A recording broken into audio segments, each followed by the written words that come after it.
If you've been driving this week, you've noticed a lot of salt residue still on Missouri roads and vehicles after last weekend's ice storm. That's if you can see out of your windshield and other windows. ABC 17's Lindsey Burning has been looking into how it can affect our vehicles and joins us live from Jefferson City. And Lindsey, this crud can cause a lot of damage.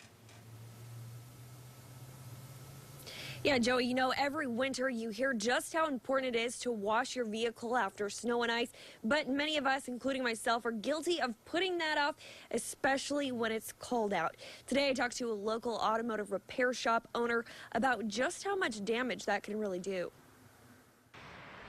Today, eager drivers at car washes formed long lines waiting to clean their cars from the recent snow and ice. This past weekend, Jefferson City Public Works crews put down about 400 to 500 tons of salt on the roads. Whenever we have ice, it does increase our salt usage. And you can see these two bays that are empty here behind me.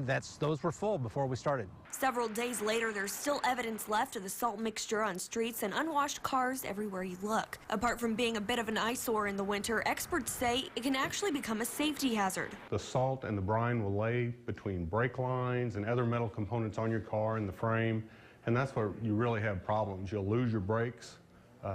All those metal components rusting is what creates your issue. Greg Rollins says rusting usually begins on the underside of your car where you may not notice. Even though it usually takes a long time for rust to form, brine mixture left on a vehicle can speed up the rusting process. Once it does that and it starts to affect the metal and rust the metal, then it really takes effect fast. Rollins says the best thing to do is to wash your car often and leave it outside. While warm is great on a body, it's great on a motor, it's great on a transmission, it actually accelerates the rusting process.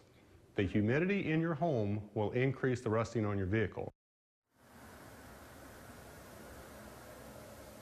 Now, those effects don't only apply to normal passenger vehicles like this one. Jefferson City Public Works says it's constantly battling rusting issues on those very trucks that put the salt down on the roads. Reporting live in Jefferson City, Lindsey Burning, ABC 17 News.